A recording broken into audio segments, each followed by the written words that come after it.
On est réunis aujourd'hui pour voter un projet de loi portant modification de la Constitution.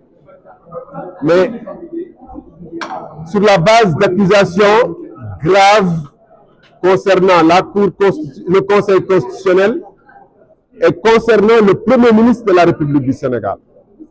Pour l'instant, en vertu de la présomption d'innocence que le Parlement lui-même a érigée en norme, on ne peut pas considérer, tant qu'il n'y a pas eu un jugement, que ces accusations sont effectives.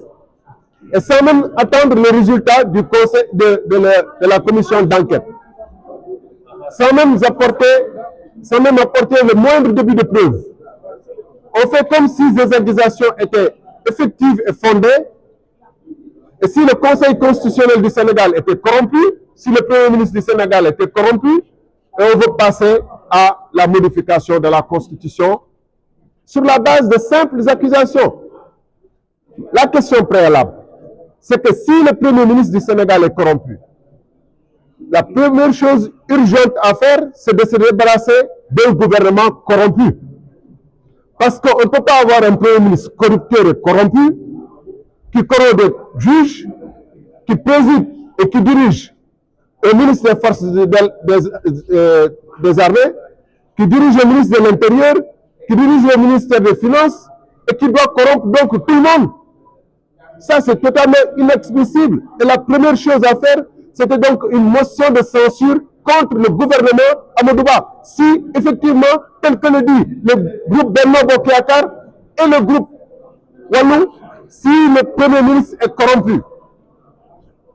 Mais pour l'instant, c'est des accusations. Accusations contre le Conseil constitutionnel, la première chose, c'est de vider cette affaire-là. Parce que quand il y a un Conseil constitutionnel pourri, on ne peut pas aller plus loin. Donc, au lieu que de convoquer en procédure extrêmement urgente la modification du Conseil de la Constitution, il fallait. Et cette modification de la Constitution est totalement illégale. L'article 103 de la Constitution dit qu'on ne peut pas réviser, on ne peut pas toucher à la durée du mandat du président. Ils nous disent non, on ne touche pas à la durée, on ne touche pas à cet article, on va toucher. Non, on va tuer la Constitution, mais ce ne sera pas par le couteau, ce sera par le poison.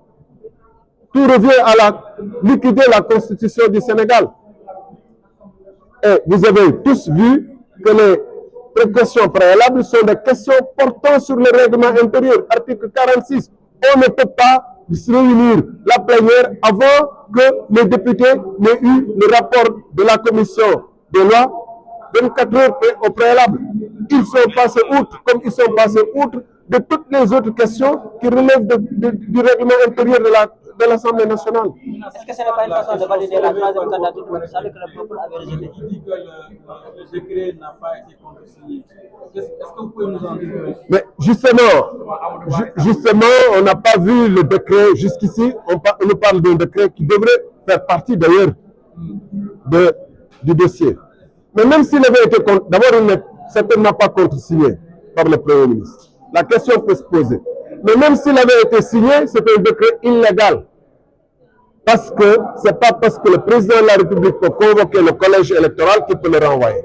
On a dit, comme exemple, ce n'est pas parce qu'il peut nommer un juge du Conseil constitutionnel qu'il peut révoquer le juge du Conseil constitutionnel. Ces pouvoirs réglementaires sont encadrés. Il ne peut pas décider de ce qu'il veut. Et dans l'extraordinaire où il aurait pu prendre ce décret, serait dû attendre au moins la modification de la Constitution, modification de façon illégale. Donc on est dans une situation où c'est extrêmement clair. Tout est clair qu'ils se moquent de la loi, ils se moquent de la République.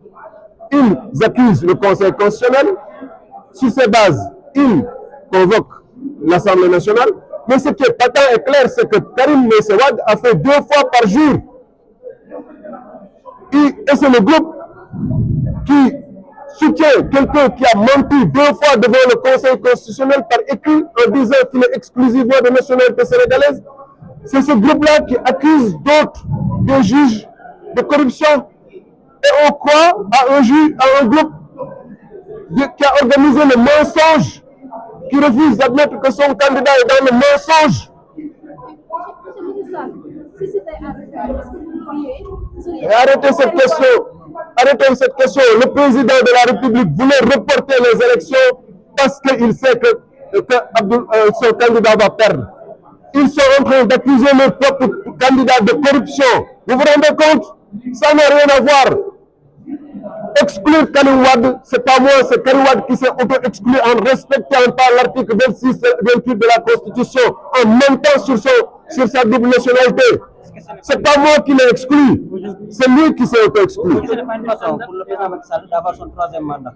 Mais j'ai dit, quand il avait déclaré qu'il ne ferait pas de troisième mandat, le 3 juillet 2023, qu'il renonçait certainement à un troisième mandat, mais pas au pouvoir, et qu'il userait d'artifice pour prolonger son mandat. Je l'avais écrit le 3 juillet 2023. Allez lire mon tweet.